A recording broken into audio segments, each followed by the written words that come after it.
नमस्कार विद्यार्थी मित्रांनो, दशांश अपूर्णांक आणि त्यावरील मूलभूत क्रिया। फार तर काय होतं की विद्यार्थ्यांना दशांश पाहिला की डोक्यावर भन्न होतं, डोक्यावर कपाळावर आठ्या पडतात की हे काय गणित आलं।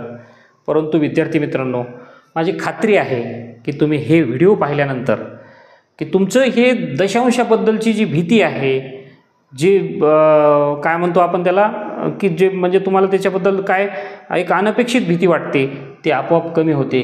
आपण आता आज स्वाध्याय क्रमांक 4.3 पाहणार आहोत। तुम्ही 4.1, 4.2, 4.3, 5 म्हणजे 5.1 हे जे व्हिडिओ पाहिले तर तुम्हाला हे इतक्या सोप्या पद्धतीनं आणि इतक्या इझिली हे सांगितलेलं आहे की तुमची या गणिताबद्दलची भीती आपोआप निघून जाईल। आणि दुसरी गोष्ट, तुम्हाला गणितात आवड निर्माण होईल। प्रत्येक व्हिडिओ पूर्ण पहा।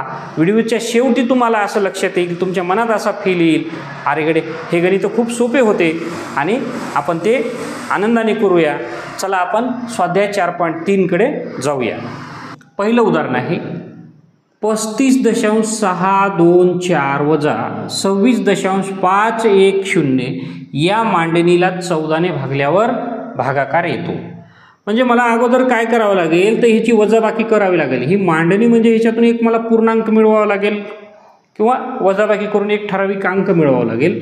मग ह्याची मांडणी करू। 35.624 वजा 26 दशांशाच्या खाली दशांश आला पाहिजे मांडणी करत असताना।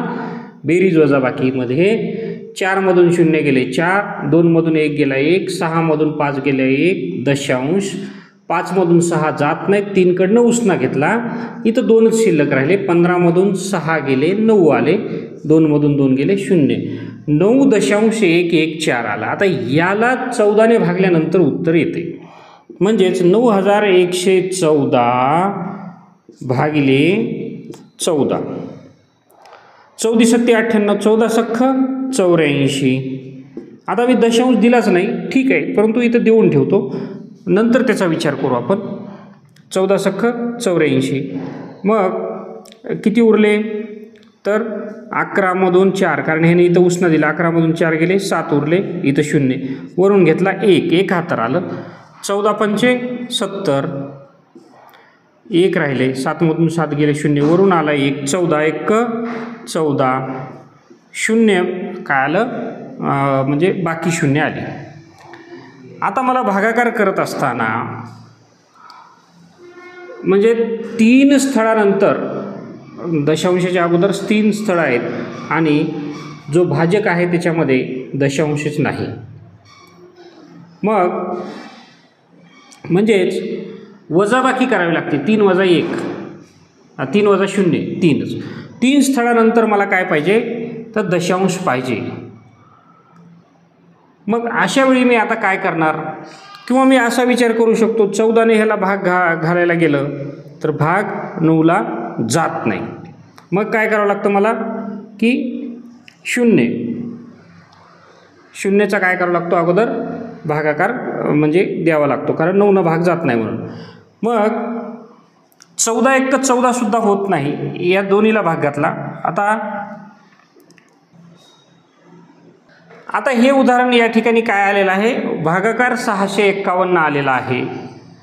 मग 3 स्थळानंतर दशांश आहे, म्हणजेच 3 आणि भाजकाला दशांश नाही, म्हणजे 3 मधून 0 गेले 3 राहिले। मग 1 2 3 याच्या मागं दशांश दिला आणि 0, म्हणजे 0.651। आता हेच मी भागाकार करत असताना नुसतं 9 ह्या पूर्णांक आहे, 9ला जर भाग घालायचा म्हणलं तर भाग जात नाही, म्हणून दशांश गेला आणि पुढं 91 घेतलं, कारण दशांशाच्या पुढं जायचे आपल्याला, पहिल्याच संख्येला भाग जात नव्हता। त्यामुळं या ठिकाणी 3 स्थळाच्या अगोदर दशांश दिला, पर्याय क्रमांक बी हे उत्तर या ठिकाणी आलेलं आहे। आता आपण दुसरं उदाहरण घेऊ। दुसरं उदाहरण आहे पुढीलपैकी कशाची किंमत 1 आहे। आता हे पर्याय दिलेले आहेत A B C D, हे 4 पर्याय आहेत आणि मग या 4 पर्यायाला सोडवून त्याचं उत्तर 1 आलं पाहिजे। मग उत्तर 1 येण्यासाठी वरची आणि खालची संख्या सारखी आली पाहिजे, भाज्य आणि भाजक सारखा असेल तर उत्तर काय होतं 1 येतं। मग आपण एका उदाहरणात चेक करू। या ठिकाणी 20 भागिले 2 आहे, म्हणजे बे 1 बे बे 10 20, 10 आलं. मग 10 गुणल्यानंतर इथं काय होतं पहा, 0.304 आहे. तर इथं काय होईल, मी थोडं याला काय करतो मोठं लिहितो आपल्याला समजण्यासाठी. 304 हा दशांश काय होईल, हा निघून इथं येईल. मग म्हणजे हे 10 संपून जाईल, 10 राहणार नाही. मग 3.04 भागिले 304 हे तर सारखं म्हणजे अंश आणि छेद नाही. आता दुसऱ्या उदाहरणामध्ये बघू. या ठिकाणी काय होतं की काय आहे, हे 0.304 गुणिले 20 भागिले 3.04 गुणिले 2. आता इथं सुद्धा आपण तसं करू, बे 10 20. आता या 10 गुणलं ह्याला की एक स्थळ दशांश पुढं सरकला, म्हणजे 3.04 भागिले 3.04. आता इथं एक आहे, इथे म्हणजे ह्याला काय होतं, इकडून उत्तर 1 येतं. आता पुढचं सी आणि डी पाहायची आवश्यकताच नाही आपल्याला. या ठिकाणी करेक्ट उत्तर मिळालेलं आहे पर्याय क्रमांक बी. कारण जेव्हा 10 गुणतो त्यावेळेस दशांश एक स्थळ उजवीकडे सरकतो. इथं दशांश 3च्या अगोदर होता, तो नंतर गेला आणि अंश आणि छेद या ठिकाणी समान झाला. अगदी पटकन उत्तर या ठिकाणी आपलं आलेलं आहे, जास्त वेळ न घालवता. आता आपण तिसऱ्या उदाहरणाकडे जाऊया. तिसरं उदाहरण आहे दशांशाच्या बेरजेवर आधारित आहे. 7.007, 7.007, 70.007 आणि 700.007 0007 यांची बेरीज किती.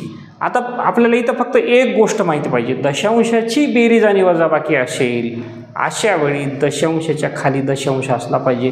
अंक पुढं मागं कुठेही होऊ द्या, काही फरक पडत नाही. आता मी काय करतो, आता बेरीज करायची आहे. समजा 3 आणि 4ची बेरीज करायची. 3 मध्ये 4 मिळवलं काय आणि 4 मध्ये 3 मिळवलं काय. मला लक्षात येण्यासाठी, मला सोपं होण्यासाठी मी काय केलं, मोठा दशांशाचा अंक अगोदर घेतला. 700.007 007, 70.007, 7.007 आणि 7.07 यांची बेरीज करायची. 7 7 7 इथं काही नाही म्हणजे 0 आपण घेऊ शकतो, काही फरक पडत नाही. दशांशानंतर अंक आहे, त्याच्यानंतरच्या शून्याला काहीही किंमत नसते. 7 आणि 7 14 आणि 7 21ला 1, हातचे आले 2, 7 आणि 2 9. इथं हातचा काही नाही आला, 0 0 आणि 0. दशांशाच्या खाली मी दशांश दिलेला आहे. 7 आणि 7 14ला 4, हातचा आला 1, 7 आणि 1 8 आणि 7. 784.091, 784.091 हे पर्याय क्रमांक 1 हे उत्तर आलेलं आहे. तर अशा पद्धतीने दशांशाची बेरीज करून, मात्र हे करताना गडबड करायची नाही विद्यार्थी मित्रांनो. पुढं मागं दशांश जाऊ द्यायचं नाही. सिस्टमॅटिक एककाखाली दशांशाखाली दशांश मांडून मग बाकीचे अंक मांडायचे. इथं एककाखाली एकक मांडायच्या भानगडीत पडू नका. आलं का लक्षात. कारण पूर्णांक हे दशांशाच्या डाव्या बाजूला असतात, इकडं अपूर्णांक असतात. त्यामुळं दशांशाच्या खाली दशांश मांडायचा आणि हे राहिलेल्या रिकाम्या जागेत जरी 0 घेतलं तुमच्या सोयीसाठी बेरीज करण्यासाठी तर काही फरक पडत नाही. हे इथं हातचं आलेलं आहे, हे 0 हे 0 हे 0 0 0 घेतलं तुम्हाला आणखीन बेरीज करायला सोपं जातं. मग अशा पद्धतीनं हे 784.91 हे याचं उत्तर आलेलं आहे. आता या ठिकाणी चौथं उदाहरण आहे. 1.7 गुणिले 8.5 वजा 1.5 गुणिले 1.7 सोडवल्यास उत्तर येते. आता आपल्याला काय करावं लागेल की याचा अगोदर गुणाकार करावा लागेल, नंतर याचा गुणाकार करावा लागेल आणि मग वजाबाकी करावं लागेल. आलं का लक्षात. मग कारण आपण पदावली सोडवत असताना कंस चाचीचे म्हणजे भागाकार, गुणाकार, बेरीज आणि वजाबाकी, कंचे भागू बेव या सिक्वेन्सनं आपण हे उदाहरण सोडवत असतो. मग मी काय केलं, 85 गुणिले 17 दशांश इथं दिले, नंतर आपण त्याचा विचार करू. 7 5 35ला 5, हातचे आले 3, 7 8 56 आणि 3 57 58 59. आता एककाने गुणाकार केला म्हणून 0 दिलं. हे 1 5 5 आणि 1 8 8 यांची बेरीज केली. 5 अशी 5, 9 5 14ला 4, हातचाला 1, 8 आणि 5 13 आणि 1 14. मग 2 स्थळानंतर दशांश आहे, 2 स्थळानंतर इथलं बेरीज केली. आता परत काय आहे तर 17 गुणिले 15 1.7 गुणिले 1.5. 15 7 105ला 5, हातचे आले 10, 15 1 15 आणि 10 25, 1 2 स्थळानंतर दशांश दिला 2.55. म्हणजे ह्याचं उत्तर काय आलेलं आहे या गुणाकाराचं 14.45 वजा 2.55. आता हे सोडवल्यास आता आपण उभी मांडणी करू. आपण 14.45 सॉरी 45 वजा 2.55 ह्याचं वजाबाकी जर केली 5मधून 5 गेले 0 राहिले, 4मधून 5 जातात का नाही, मग याच्याकडनं उसना घेतला इतर राहिले 3, 14मधून 5 गेले 9 उरले, 3मधून 2 गेले 1 उरले, 1मधून निघायला कोणीच नाही, मग दशांशाच्या खाली दशांश दिला 11.90. आता 11.90 पर्यायात कुठे दिसत नाही विद्यार्थी मित्रांनो, परंतु दशांशानंतर अंक आहे त्याच्यानंतर 0 ह्याला काही किंमत नसते, म्हणजे हे उत्तर 11.9 आहे, पर्याय क्रमांक बी. इतकं सरळ साधं सोपं हे उदाहरण आहे. आता आपण 5व्या उदाहरणाकडे जाऊया. आता या ठिकाणी 5वं उदाहरण आहे 2, त्यानंतर 0.2, त्यानंतर 0.02 आणि 0.002 यांचा गुणाकार येतो. आता तुम्ही हे असं एवढं उभे मांडणे करत हे 4 अंकाचा वेगळा गुणाकार दशांशात मांडत अजिबात बसायचं नाही. तुम्हाला एक साधं सोपं सांगतो, 2 2 2 2 याचा गुणाकार करून घ्या. 2 2 4 4 2 8 8 2 16 गुणाकार येतो यांचा, सगळ्यांचा गुणाकार तेवढा आला. परंतु मग दशांश स्थळ इथं काहीच नाही, इथं 1 आहे, इथं 2 2 आणि 1 3 3 आणि इथं 3 6, इथं तर 2 स्थळ आहेत. मग ह्याच्या अगोदर 1 2 3 4, आता 1 2 3 4 5 6 स्थळ झाले, त्याच्या अगोदर दशांश आणि मग 0. अशा पद्धतीने ह्याचा पर्याय क्रमांक सी नाही सॉरी डी हा येतो. पर्याय क्रमांक डी 4 0 आणि 1 म्हणजे 1 6. अशा पद्धतीनं आपण काय केलं की दशांश स्थळ गुणाकारात जितके दशांश स्थळ आहेत गुण्य आणि गुणक त्यांची बेरीज होत असते. मग इथं 2 1 2 3 आणि 3 6 स्थळानंतर दशांश आहे उजवीकडून डावीकडे. मग 6 त्याचा गुणाकार तर 16 आला होता. मग 4 स्थळं आपण निर्माण केली त्याला 0 देऊन आणि सरळ उत्तर लिहिलं. तुम्ही जर असा गुणाकार केला तरी उत्तर तेच येणार आहे, परंतु ती फार किचकट अवघड प्रक्रिया होते. ही सरळ साधी आणि अगदी एका मिनिटात होणारी प्रक्रिया आहे. आता 6वं उदाहरण आहे 7.7 7.07 7.007 आणि 77.0077 यांची बेरीज येते. पर्याय दिलेले आहेत, परंतु आपण यांची बेरीज करावीच लागेल आपल्याला. 77.0077 मोठी संख्या अगोदर मांडली, त्यानंतर 7.007 हे तुम्हाला सांगितलं की दशांशाच्या खाली दशांश आला पाहिजे बेरीज वजाबाकीमध्ये. 7.07 आणि 7.7 यांची बेरीज. आता इथं काही नाही, मग तुम्ही 0 घेऊ शकता तुम्हाला सोपं जाण्यासाठी, बेरीजेला लक्षात येण्यासाठी. 7 आणि 0 0 7 7 आणि 7 14ला 4 हातचाला 1 7 आणि 1 8 दशांशाच्या जागेवर दशांश. 7 आणि 7 14 आणि 7 21 आणि 7 28ला 8 हातचाला 1 7 आणि 1 8 7 आणि 7 14 आणि 14 आणि 14 28ला 8 हातचे 2 7 आणि हातचे 2 सॉरी 1 घेतला मी 7 आणि 2 9 98.847. उत्तर कुठं आहे 98.98 हे इथं हातचा नव्हता आला. 7 आणि 7 14ला 4 7 आणि 1 8 हे 7 काय झालं आपलं हे पहा 7 7 7 7 14ला 4. मग ह्या 7 मध्ये मिळवायला 1 2 3 4 1 2 3 4 1 2 3 4 1 2 इथं आपण पहा गडबडीमध्ये 0 घ्यायला विसरलो. इथं आपलं गणित चुकत होतं, काही हरकत नाही. हे पहा 7 आणि 7 14 4 हातचा 1 बरोबर घेतला 7 आणि 1 8 ह्या 7 मध्ये मिळवायला कोणीच नव्हतं.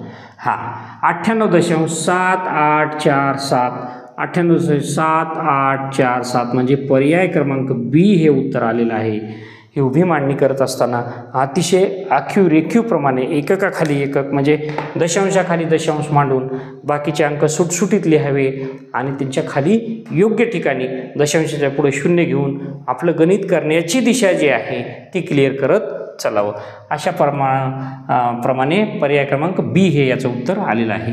आता आपण 7वं उदाहरण बघू. आता 5.3/5 अधिक 2.1/2 वजा 0.785 अधिक 3 कंसात 12-7 या पदावलीची किंमत आहे. हे गणित इथं पूर्णांकयुक्त अपूर्णांक, दशांश अपूर्णांक, कंस, हे जेवढं मोठं अवघड गणित आपल्यावर चाल करून येईल तेवढी मजा आपल्याला येईल. अजिबात न घाबरता याला काय करू आपण, हा पूर्णांक आहे, याला हा जो अपूर्णांक आहे याला दशांश रूप देऊ. हा जो व्यवहारी अपूर्णांक आहे 3/5 ह्याला ना, तर मग ह्याला कसं दशांश रूप देणार, 3/5 म्हणजे 3/5. भाग जातो का, नाही, दशांश दिला. मग दशांश दिला की 0 आलं, 5×6 = 30 झालं. दशांश 6 म्हणजे 5.6 हे ह्याचं उत्तर आलं. अधिक आता 2 पूर्णांक आहे, 1/2 म्हणजे 1ला काय करायचे, 2 न भागायचे. 0 दिलं भाग जात नाही, दशांश दिल्यावर 0 घेतं, 2×5 = 10 0 म्हणजे 2.5 0.5 आहे. मग 0च्या जागेवर काय होतं, पूर्णांक 2.5 वजा 0.785 अधिक 3 कंसातल्या कंसात वजा बाकी केली, 12मधून 7 गेले, 5 राहिले. आता हा कंस म्हणजे काय असतो, आपण सगळे 5वीचे विद्यार्थी आहोत. इथं कंस म्हणजे हे गुणाकाराचं लपलेलं चिन्ह समजायचं. मी साध्या भाषेत सांगतो तुम्हाला. आता यांची बेरीज अगोदर करू. 6 आणि 5 11ला 1, हातचा आला 1, 5 आणि 2 7 आणि हातचा 1 8. 1 स्थळानंतर दशांश दिलं, वजा 0.785 अधिक 3×5 = 15. मग आता अगोदर वजाबाकी करून पुन्हा बेरीज करायची, ज्या सिक्वेन्स नाही. मग आता ही अशी वजाबाकी करायला आपल्याला अवघड होतं. 1 वजा 0.785, मी म्हणलं पुढं दशांशाच्या पुढं 0 घेता येतात आपल्याला. तुम्ही म्हणाल सर 1चं 100 केलं, काही फरक पडत नाही. दशांशाच्या पुढं 0 अंक असल्यानंतर अंकाच्या पुढं 0 दिले आहेत किंवा दशांशाच्या पुढं 0 दिला उजवीकडे तर काहीही फरक पडत नाही. मग 0तून 5 जातात का, नाही. हा 0 याच्याकडे उसना मागायला गेला, ह्याच्याकडे काही नाही. हे 10मधला हा 1 आला, इथं 0च राहिला. 10ने उसना दिला, इथं राहिले 9. 10मधून 5 गेले 5, 9मधून 8 गेला 1, 0मधून 7 जात नाहीत. याने ह्यांच्याकडनं उसना घेतला, इथं राहिले 7. 10मधून 7 गेले 3 उरले आणि 7मधून काढायला काहीच नाही. 7.315 7.315 अधिक 15.000. तुम्ही म्हणाले हे सर 0.000 कुठून आले, तर दशांश घेतला आणि पुढे 0 घेतले. म्हणलं ना मी, काही फरक पडत नाही. याची सुद्धा आपण उभी बेरीज करून पाहूया. 7 इथंच करू ना, 15.000. इथं काही नाही म्हणजे मागे 0 घेतलं. 5 5, 1 1, 3 3, 7 आणि 5 12ला 2, हातचाला 1 आणि 1 2, 22 आणि दशांशाच्या खाली दशांश 22.315 हे उत्तर आलेलं आहे. आपला पर्याय क्रमांक डीचं उत्तर आहे. काही नाही, थोडेसे कॅल्क्युलेशन आहेत, घाबरून जाण्यासारखं काही नाही. परंतु नवोदयला लागायचं म्हणजे इतकी मेहनत तर लागतेच. एवढे तुम्हाला समजदारी घ्यावीच लागते, एवढे उदाहरणं करावीच लागतात. हे उदाहरण 2 वेळा करा, 3 वेळा करा, समजेपर्यंत करा. 2दा पहा, 3दा पहा, आपोआप लक्षात येऊन जाईल. अजिबात काही अवघड नाही याच्यामध्ये. आता आपण 8व्या उदाहरणाकडे जात आहोत. आता 8वं उदाहरण आहे, 2 दशमान संख्यांची बेरीज 167.25 आहे. जर एक संख्या दुसरीपेक्षा 18.50 ने मोठी असेल तर मोठी संख्या कोणती. आता तुम्हाला 2 संख्यांची बेरीज ही काढायची. मग एक संख्या दुसरीपेक्षा 18.50 मोठी आहे, म्हणजे ह्याच्यातून जर 18.50 वजा केले, आलं का लक्षात, आणि त्या संख्येची आणि या संख्येची बेरीज केली, वजाबाकी करून आलेल्या, तर ती 167.25 आली पाहिजे. मग एक कल्पना करा, आपण 167 आहे, 92मधून 18 काढलाय. मी तुम्हाला उत्तराच्या जवळ नेतो या. 92मधून 18, 12मधून 8 गेले 4 राहिले, 9मधून 9 उसना दिलं तर 8मधून 74 आलं. मग 74 आणि 92, आता ह्या दोन्हींची बेरीज 92 अधिक 74, 4 आणि 2 6, 9 7 16, 166 येतं. आणि पुढचे दशांश आहेत, हे दशांश आहे, मिळून 67 होऊ शकतं उत्तराच्या जवळ जाण्यासाठी. 74 मधून 18 काढून बघा आपण. 74 वजा 18, 14 मधून 8 गेले 6 आणि 6 मधून 1 गेले 5. मग 56 अधिक 74 जर केलं तर 6 आणि 4 10, 7 आणि 5 12 आणि 1 13. म्हणजे हे दोन्ही उत्तराच्या जवळ आपण नाहीत. आपण इथं ह्या दोन संख्येमध्ये उत्तराच्या जवळ आहोत. मग आपण या दोन पर्यायांचा विचार करू. इथं काय करावं लागतं, अगोदर जे चुकीचे पर्याय आहेत ते आपल्याला बाजूला सारावं लागतात. का? कारण या 92 मधून 18 काढलेत, आलेली संख्या आणि 92 ह्यांची बेरीज, कारण एक संख्या दुसरीपेक्षा 18ने मोठी असेल, म्हणजेच की या 92 मधून 18 काढल्यानंतर जी संख्या आहे तिच्यात 18 मिळवले आणि हे 92 यांची बेरीज 167 येते का हे पाहायचे. चला, 92.875 वजा 18.50, अजून शून्य घेतात काही फरक पडत नाही. 5 आणि 0 5, 7 मधून 5 गेले, 0 गेले 7, 8 मधून 5 गेले 0, 12 मधून 8 गेले कारण उसना घेतला, 4 उरले, 9 ने 1 उसना दिला होता, इथं 8 राहिले, 8 मधून 1 74.375. आता हे 74.375 अधिक ही संख्या 92.875 ह्यांची बेरीज एवढी येते का बघू आपण. 5 आणि 5 10ला 0, हातचे आले 1, 7 आणि 7 14, हातचा 1 15ला 5, हातचे आले 1, 8 आणि 3 11, हातचा 1 12ला 2, दशांश हातचा 1, 4 आणि 2 6 आणि 1 7, 9 7 16, 167.250 म्हणजेच 100 हे बरोबर आलं. म्हणजेच पर्याय क्रमांक ए हे उत्तर आहे. आपण अगदी उत्तराच्या जवळ गेलो. ह्याची दुसरी पद्धत एक तुम्हाला सांगतो की इथून पटकन आपल्याला उत्तराच्या जवळ जाता येतं. आता एक संख्या आणि समीकरण मांडून एक संख्या तुम्हाला जे योग्य वाटेल ते पहा. एक संख्या ए मानू. मग ए पेक्षा दुसरी संख्या काय आहे 18.50 म्हणजे एक संख्या ए आहे तर दुसरी ए पेक्षा 18.50 ने मोठी आहे. मग दुसरी संख्या पहा, संख्या बरोबर ए अधिक 18.50. दोन्हीची बेरीज म्हणजे एक संख्या ए आणि दुसरी संख्या काय ए अधिक 18.50 यांची बेरीज 167.25 आहे. ही पद्धतच दुसरी बरं का. दुसऱ्या पद्धतीनं उत्तर कसं काढायचं मी तुम्हाला सांगतोय. हे एक ए आणि एक ए मिळून झाले 2 ए अधिक 18.50 बरोबर 167.25. आता समीकरणामध्ये इकडं अधिक असेल तर ते बरोबर चिन्हाच्या इकडं जातं आणि ते वजा होतं. मग 2 ए बरोबर 167.25 वजा 18.50. मग 2 ए बरोबर आता ह्याच्यातून वजाबाकी करायची. 5 मधून 0 गेले 5 राहिले, 2 मधून 5 जात नाहीत मग हे उसना घेतला, इथं राहिले 6, 12 मधून 5 गेले 7 राहिले, दशांशाच्या जागेवर दशांश, 6 मधून 8 जात नाहीत, हे याला उसना दिला, 16 मधून 8 गेले 8 राहिले. मग आता इथं काय झालं, याने उसना दिला होता, एक मिनिट इथं काय झालं 7 मधून 6 मधून 8 जात नाहीत, 16 मधून 8 गेले 8 राहिले. इथं काय झालं उसना 6 ने दिल्याने इथं 5 राहिले, 5 मधून 1 गेले 4 राहिले, 148.75. आता ए म्हणजे छोटी संख्या मला काढायची आहे. 2 ए बरोबर 148.75 आले तर एची किंमत 148.75 भागिले 2, कारण ह्याच्यात गुणाकार असतो, इकडे जाऊन भागाकार होतो. बेकडे बेसत्ती 14, बेचोक 8, दशांशाच्या जागेवर दशांश दिला, बेत्रिक 6, 1 आलं, मग 15 झाले, बेसत्ती 14, पुन्हा 1 उरतं, त्याच्या पुढे 0 घेता येतं, बेपंचे 10, 74.375 ही काय झाली एक संख्या आलेली आहे.